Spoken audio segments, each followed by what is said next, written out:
ঢাকা-কুড়িল ভুলতা সড়কের শীতলক্ষ্যা নদীর নারায়ণগঞ্জ জেলার রূপগঞ্জের কাঞ্চন সেতুতে নিয়ম বহির্ভূতভাবে টোল আদায়ের অভিযোগ উঠেছে। দুটি করে 4টি টোল কালেকশন বুথের একটি করে দুটি অধিকাংশ সময়ই থাকে বন্ধ। নেই ডিজিটাল টোল নির্ধারণী বোর্ড।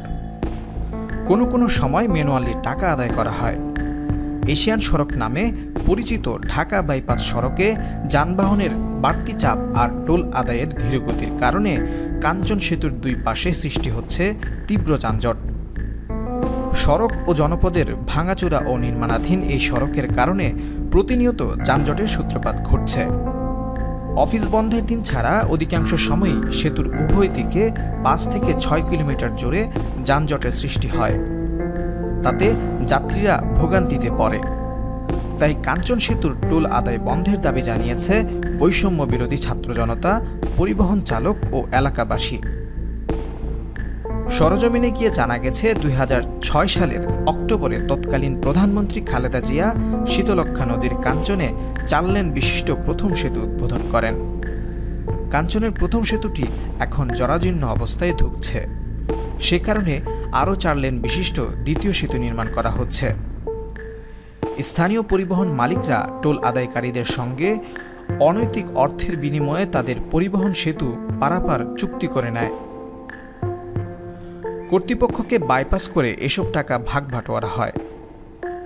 কাঞ্চন সলিমুদ্দিন চৌধুরী কলেজের ছাত্র ফরাদ হোসেন বলেন, কাঞ্চন সেতুর টোল আদায় বন্ধ করে দেওয়া উচিত। গত 6 আগস্ট ছাত্র জনতা টোল প্লাজায় হামলা চালিয়ে অগ্নিসংযোগ করে টোল আদায় বন্ধ করে দেয়। গত 8 সেপ্টেম্বর আবারও কাঞ্চন সেতুতে টোল নেওয়া হচ্ছে। তাতে প্রতিনিয়ত দীর্ঘ যানজটের সৃষ্টি হচ্ছে। মোরাপাড়া কলেজের ছাত্র জয় মণ্ডল বলেন, কাঞ্চন সেতু উদ্বোধনের 10 বছর পর্যন্ত টোল নেওয়ার কথা ছিল। টোল আদায় ব্যবসা সফল বলে 18 বছরেও তা বন্ধ হয়নি। চলছে তো চলছেই। ঢাকা বাইপাস সড়কের প্রজেক্ট ম্যানেজার মৌসুমী আক্তার বলেন, 2022 সালের জুন পর্যন্ত সড়কের আওতাধীন ছিল। বাইপাস সড়কের আওতাধীন পিপিপি প্রজেক্টের আওতায় চলে আসে। এখন তাদের আওতাধীন ইউডিসি জেবি প্রতিষ্ঠান টোল আদায় করে রাজস্ব খাতে টাকা জমা দিচ্ছে।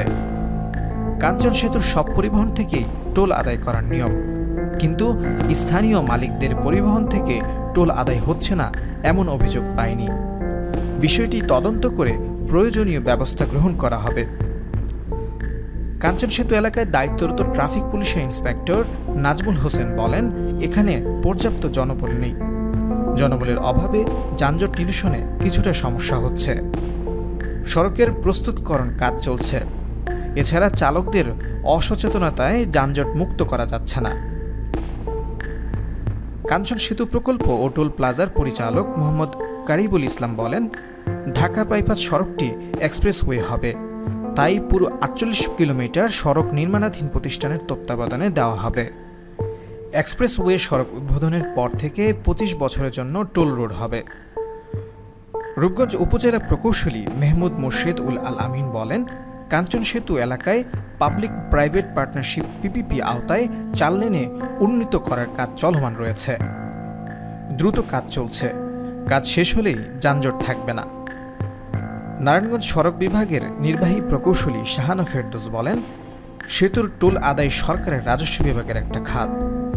সরকার চাইলে কাঞ্চন সেতুর টোল আদায় বন্ধ করতে পারে, আবার চালুও রাখতে পারে। তবে কাঞ্চন সেতু কিছুদিন আগে ঢাকা বাইপাস সড়ক পিপিপি প্রজেক্টের আওতায় চলে গেছে। রূপগঞ্জ উপজেলা নির্বাহী অফিসার মোহাম্মদ সাইফুল ইসলাম বলেন, কাঞ্চন সেতু এলাকা সহ রূপগঞ্জের সকল সড়ক যানজট মুক্ত করতে কাজ করা হচ্ছে। শিগগিরই ওই সড়কের যানজট নিরসন করা সম্ভব হবে। নারায়ণগঞ্জ জেলা নির্বাহী প্রকৌশলী মোহাম্মদ আহসানুজ্জামান বলেন, ঢাকা-কুড়িল ভুলতা সড়কের 300 ফুট সড়ক নির্মাণ কাজ শেষ হয়েছে। নারায়ণগঞ্জ অংশের কাজ দ্রুত গতিতে চলছে। 2 থেকে 3 মাসের মধ্যেই কাঞ্চন সেতু থেকে ঢাকা সিলেট মহাসড়কের ভুলতা পর্যন্ত নির্মাণ কাজ শেষ হলেই যানজট নিরসন হবে।